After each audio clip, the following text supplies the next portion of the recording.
আমার একটা আবদার মনে রাখবেন, আপনার মা বাবা যদি আপনার টাকা দিয়ে ওনাদের পেট চলে, যেটা আমাদের সমাজে বলে আর কি, আপনি চালান আপনি খাওয়ান, এমন যদি হয় এই কথা কখনো চিন্তায় আনবেন না আমি আমার মারে খাওয়াই, এ কথা চিন্তায় আনবেন না আমি আমার বাবাকে খাওয়াই, বরং ওনাদের উসিলায় আল্লাহ আপনাকে কামানোর তৌফিক দান করেছে।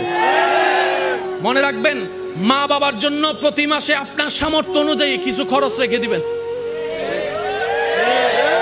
জোরে জোরে জোরে প্রত্যেক মাসে সন্তানের পক্ষ থেকে মার জন্য একটা আলাদা হাদিয়া দিবেন, বাবার জন্য একটা আলাদা হাদিয়া দিবেন।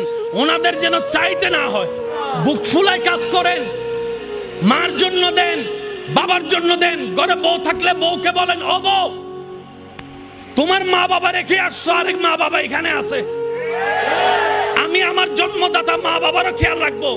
ওই মা বাবার কারণে যে তোমাকে পেয়েছি, ওই মা বাবারও খেয়াল রাখার চেষ্টা করব।